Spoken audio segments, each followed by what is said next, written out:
Creating a podcast like Don't Shoot the Messenger can be a lot of hard work, but Anchor helps make our job a little bit easier. Anchor is a one-stop shop for recording, hosting, and distributing your podcast. Best of all, it's 100% free and ridiculously easy to use. And now, Anchor can match you with great sponsors who want to advertise on your podcast. That means you can get paid to podcast right away. In fact, that's what I'm doing right now by reading this ad. So, if you've always wanted to start a podcast and make money doing it, go to anchor.fm/start to join me and the diverse community of podcasters already using Anchor. That's anchor.fm/start. I can't wait to hear your podcast.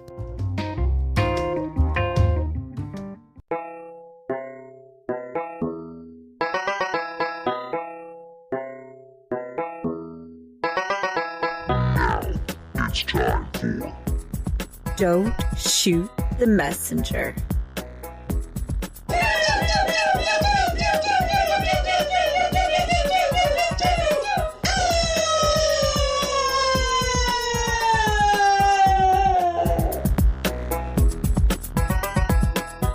Welcome back to another episode of Don't Shoot the Messenger. As always, I am Chris Dickens, alongside my Jinx, just Jinx. And we have a special episode for you guys today. A very, very special episode. Yeah, about a very special rock, right? I know all about rocks. Yeah, with your rock quarry. I mean, damn rock quarry. I'm sure this is bigger than any rock that you found in your quarry. Speaking of the rock quarry, I am searching for a new home, and I will be updating you guys via blogs. Keep an eye out for those. So we want to find out. He's just trying to make it easier for the reptiles to find him, apparently. Yeah. They don't know about this yet. Okay, it's top secret. They never listen to podcasts. We have it on high authority. There is a special rock. Yeah. And where is Ayer's rock in Australia. Australia, mate. Now, I've heard of this rock. I've seen it. It's big. It's red. Got a flat top. So, and it's been, it's a rock. So what's so special about this rock as opposed to, other hills and stuff that people climb on? What makes this one different? This one is different because it is not made of the same things that are around it. They don't know how it got there. And it is not like a mountain where it's just two things pushed, two plates that have been pushed together and shoved up, or two pieces of land and mass that have been pushed up into a point. This was something that was placed in Australia. And the weird thing is it's almost in the center of Australia on where it's at as well. It is very centrally located. Yes, it's true. It's weird because, like I said, it is not made of anything around it. It is a different rock, different substance, different matter, all that kind of stuff just made that was there. So it is huge too. It is ginormous. So it's not like the Great Pyramids where people put this together. We don't know how he put it together. We have no idea how this got there. This is something that people can't lift. It's a lot bigger. Yeah, I was going to say it's a lot bigger than it's about a mile tall. Stonehenge. Yeah, about a mile tall. It's about 3 miles across. And they don't know how. They know it goes into the ground. They don't know how far it goes into the ground. It's been speculated that it's 3 miles, 5 miles, 2 miles. People don't know. What makes this extra interesting is the Australian natives, the Aboriginal natives of Australia. They worship this rock. They go to it for Exodus yearly, and they have this thing called the Rainbow Serpent Festival. See what I did there? See what I did there? Getting back to those reptiles again. Back to those reptiles. Once reptiles. Again, everything revolves around the reptiles. Once again, it's another reptile or serpent or something in mythical form here. It's quite interesting in the fact that this thing they call the rainbow serpent or the rainbow snake, also known as Wagirl, if I probably butchered that, but whatever. I'm sure the tribes from Australia will be after you. The Uluru is what they call the rock, right? Yeah, Uluru is what the Aboriginal name is for. This serpent is called the Giver of Life, the Creator God.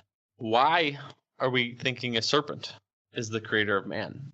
Maybe because when we were Neanderthals, they messed up with our DNA there and created man. Yeah, it's kind of weird. There's so many serpents. Of course, Christianity, that people are well familiar with the serpent. in the garden. So in Chinese mythology, dragons. Yep. That's a snake-like creature that flies. And I have the year of the snake. I was born in the year of the snake. What are you telling me? Nothing. You're not. Maybe that's why I get a pass from the reptilian elite. I don't know about you. Yes, but so this thing though, it's been there for thousands upon thousands of years. Their Aboriginal tribe of Australia actually outdates most civilizations, most known civilizations. Their monuments, their scriptures, their wall painting, cave paintings, whatever, outdate the Egyptians by about 10,000 years. And think about it. I mean, Australia is also this lone continent / country in the middle of the ocean that didn't have contact until the Britons made their way and sent all of their criminals there to colonize it. Maybe sending criminals to, where the reptilians started from is not the best idea. No, I would say not. But these are people that believe that they can travel through time and space through dream rituals and multiple different things. It is quite interesting. Their cave paintings all have these weird pictures of heads, but not like a human head. It is oblong shaped. They appear to have some sort of dome traced over them, so that could possibly be a helmet or some sort. And their faces are not. I mean, you think of what normally a face is proportional. You kind of have proportional eyes, proportional nose, proportional mouth. It's giant black eyes and a little beady mouth. If you're a 6-year-old, let's say, I mean, because think about it, with as primitives, with very little communicational and ways to express themselves. That's the best way I can put it. Is a 6-year-old would draw something like that. Yeah, their art skills aren't that great, but they can draw better than what they can speak sometimes. Yeah. So yeah. Mm-hmm. You think about it like that. What would a 6-year-old draw if you said draw me an alien? I think that's pretty spot on. Of draw me an alien. With the upside down teardrop kind of head. Yes, the upside down oblong shaped head, giant black eyes, little mouth, no nose.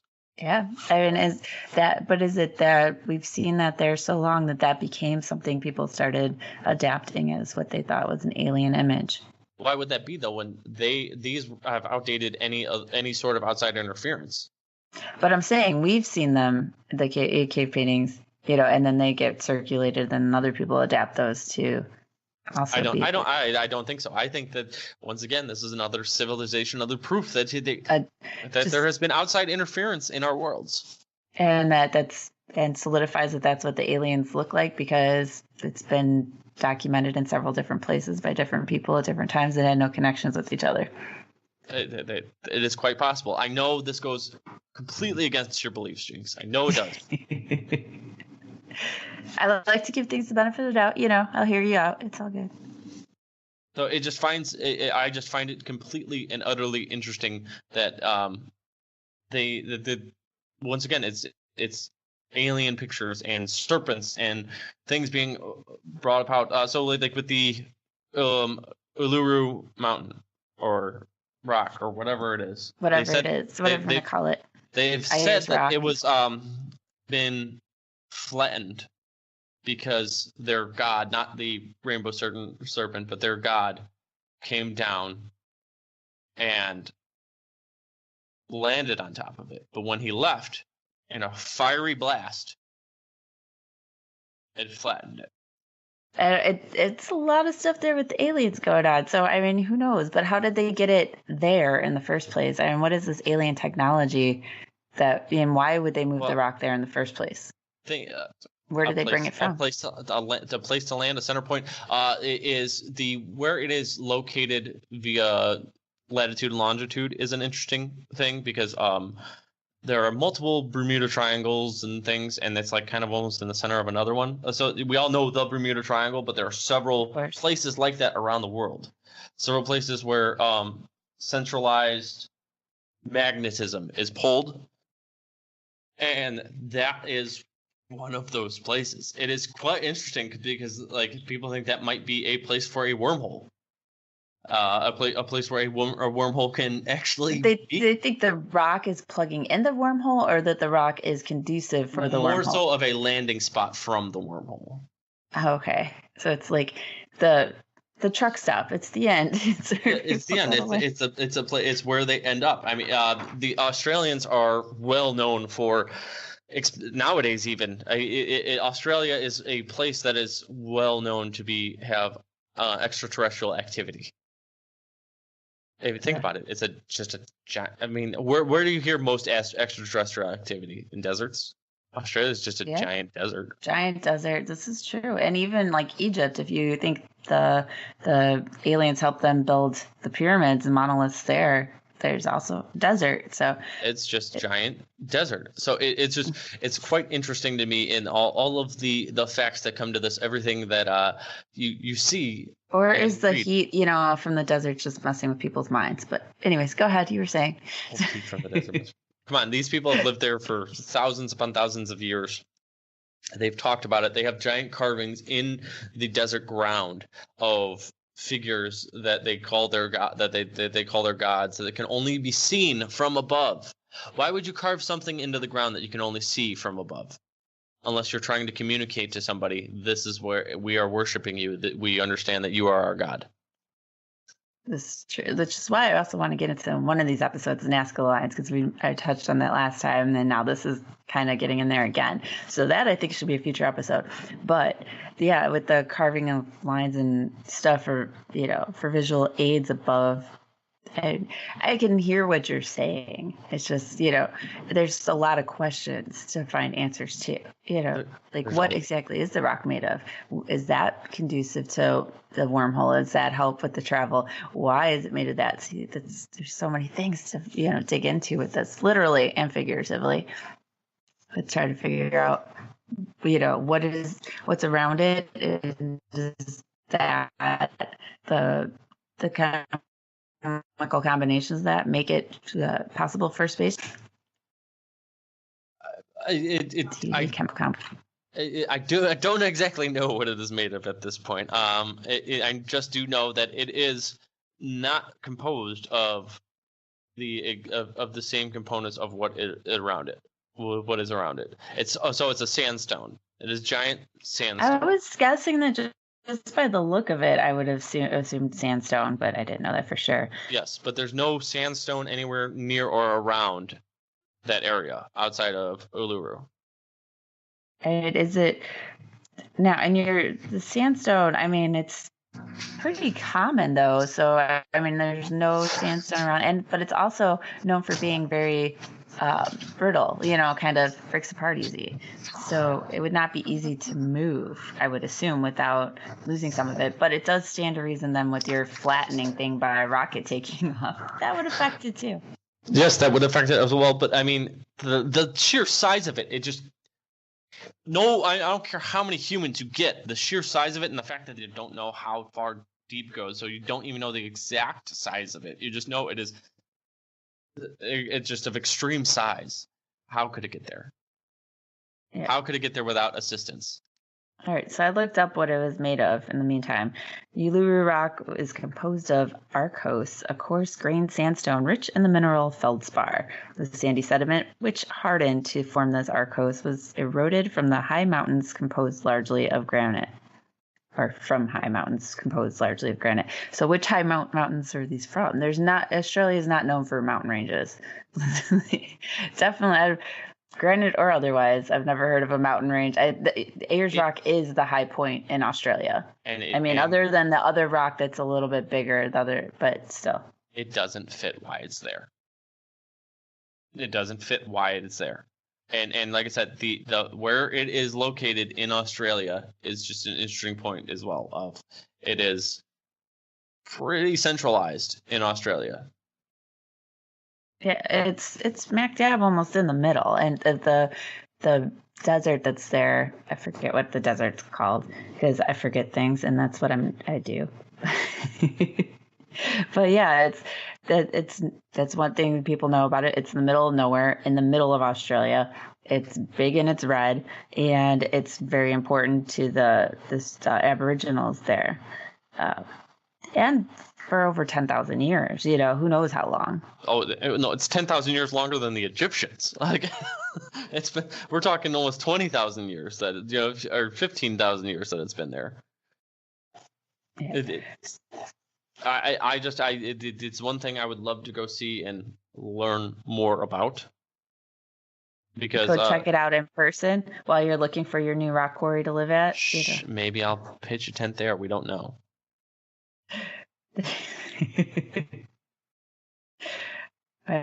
Well, yeah, we don't want to clue the reptiles in case they are listening in too much. I'm moving to Australia. Yeah. That'll make it kind of difficult for us to record in the future. Yes. Maybe not. They don't know how we do it this way. They don't even know if we're in the same room right now. This is true. We try to keep, them guessing. I'm not telling anybody my location. You never know if they find out where we're recording at, they might pop in. That's why we had the reptilian commander on the phone last time. Maybe it's not such a smart idea to have him record in person. Maybe not. We do not know. So, this is something to me that has interested me in a long time, and I've done some research. Just the fact, like I said, it's a giant stone that has no business being where it's at, almost in a central point in Australia, and it's worshipped by the Aboriginal, native tribe of Australia. Also, who worships a giant snake. Yeah, I don't know, another reptile, but I think maybe we should take a break now. And when we come back, everyone digest this. Yeah, digest this a bit. We're going to take a short break. We'll be right back and talk about more alien stuff because it's Chris's favorite topic next to the reptiles.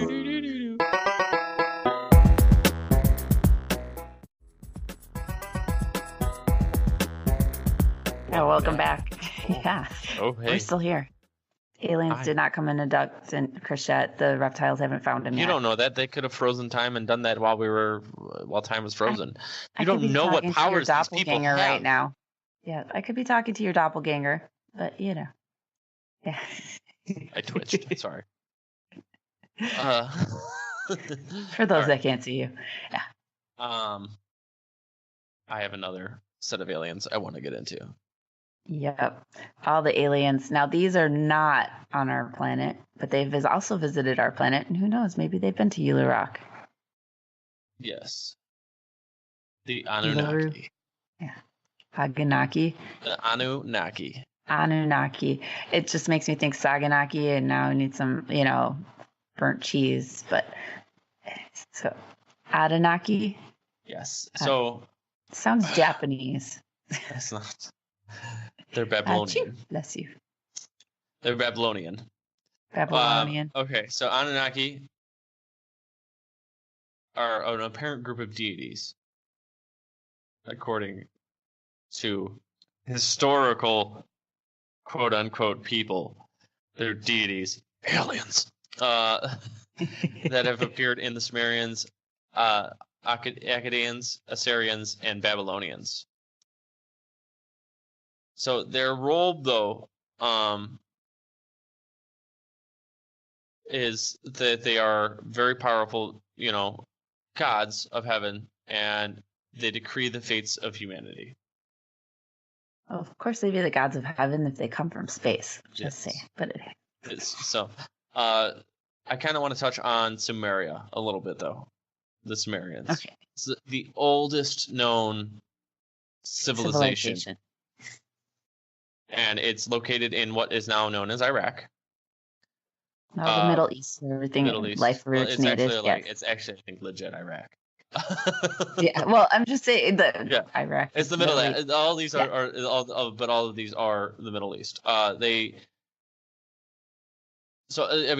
were just viewed as gods and deities, and that flew down from the heavens and helped shape civilization. And so according to most mystical beliefs, they are obviously to they've been They've been around. They're the oldest known aliens, or they were around before Noah's Ark, right? Yes. They actually were the ones who created the Great Flood. That's interesting. So I was just about to say most ancient alien theorists will say that that Noah's flood, Noah's Ark, and all that stuff happened because the Anunnaki came down. Because it's quite interesting with the Sumerians, because it literally went from us being Neanderthals / cavemen to all of a sudden we have a civilization that actually they had laws and written language and actual government. Who gave them the ideas for developing these? You know, Yes. where did that come from? It was over a very short period of time that it happened. And so so with them, it's quite interesting to see all of that and how it all went down. I find it interesting too, like with speaking of Noah's Ark, that most civilizations from that area, different religions, all have some sort of story involving a mass flood. You know, they different versions of it, and most see it as a cautionary tale as opposed to an actual account of reality. But they don't all consider it fact. But most of them have some story revolving around a major flood. So the major flood was because the Anunnaki we were their experiments. They were experimenting with our DNA, and the higher ups in the Anunnaki, because there were tiers of gods between them, and that's how the Sumerians saw it. Yes. So the higher tiers of gods were not happy with the way that the Anunnaki were performing our experiments and what we had become, so they looked to extinct the human race, and so they created a flood. Which that brings me just real quick, getting back to Reptilian Commander. He said that right now that the human race's experiment's gone wrong, right? So are they planning on flooding the human race again? I mean, I think there'd be different ways now. They're doing. Yes. We'll probably just become slaves. That's why people aren't getting vaccinated anymore. It's they're trying to kill us off by diseases that have been eradicated. We'll get into anti-vax another episode, Jinx. Okay.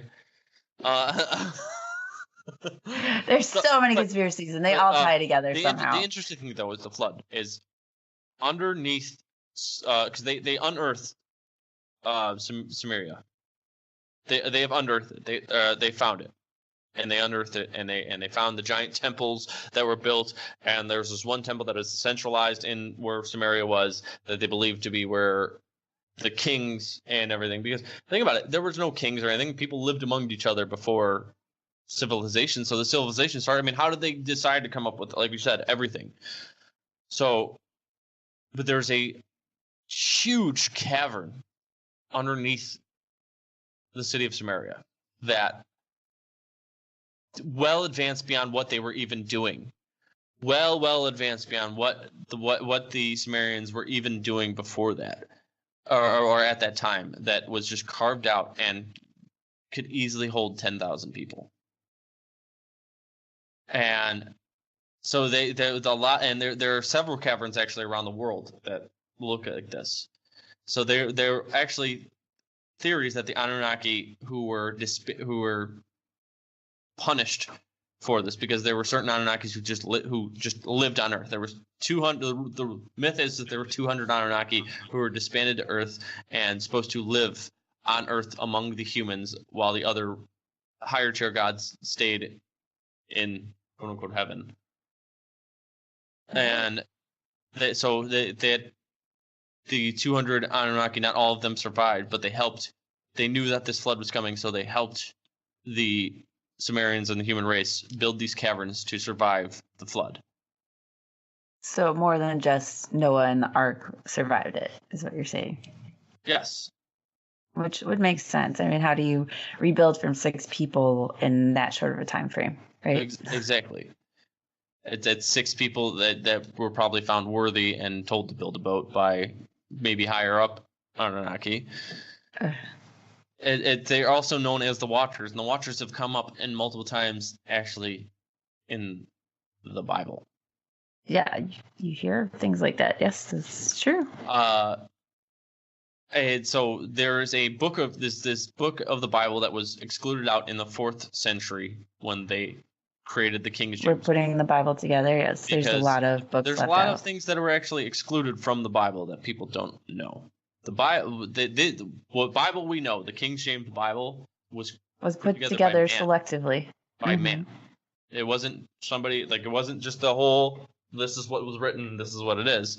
There were things. Or maybe it's what the reptiles wanted us to have. Or maybe it was. We don't know how. We don't know what they have put in. But it is the Book of Enoch, and the Book of Enoch pretty much goes into detail of an alien abduction. So it was Abraham's father, who was a Sumerian, lived in Samaria. Abraham of the Abraham and Isaac story, Yes. Go slaughter your son in an altar. Yeah, that one. And then he has a very vivid description of an alien abduction, but what he calls to going to heaven and going and being brought into a place made of crystals and lights shining out. Well, once again, as I stated in the other time, tell a 6-year-old to describe things to you. Yeah, and you're gonna something they've never seen. Take them somewhere they've never seen and tell them to describe it to you. Well, take a man who's used to rock and mud and, living in very basic terms, and do something that is metal and shiny and lots of lights and strobes and things, and tell him to describe it to you. What is he going to say? It was very shiny and crystally, and lights were shining everywhere. This must be what heaven is. Words that he knows to describe. Yes.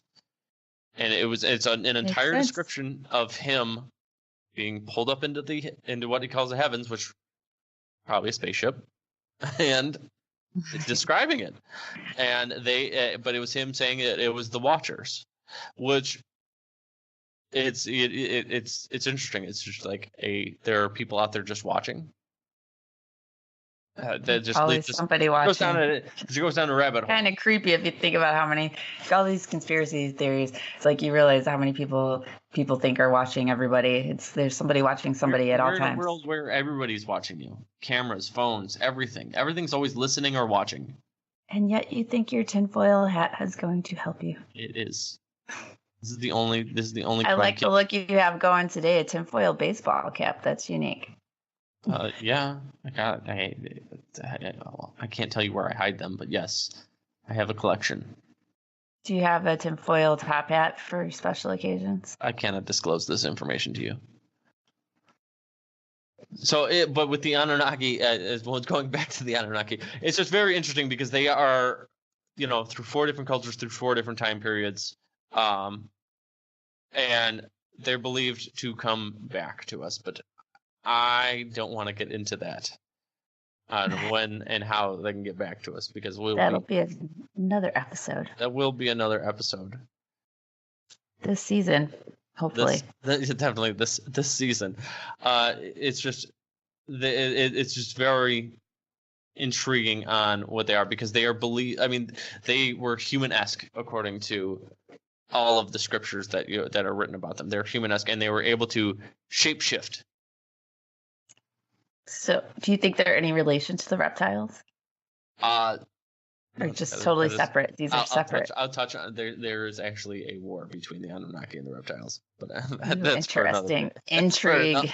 That's for another day. So the Anunnaki are believed to be the ones who to help the human race, while the reptiles and are thwarted the reptiles. The reptiles are the ones who are supposed to destroy the human race. Interesting. The plot thickens between the plot thickens. Yes, I go to the library a lot.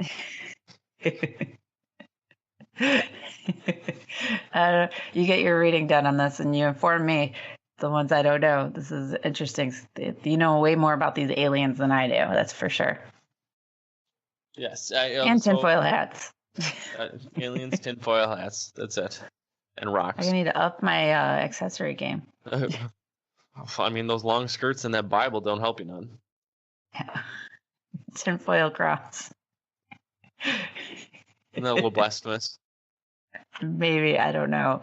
Tinfoil go, aluminium foil. Does it go against the Bible's teachings. I don't know.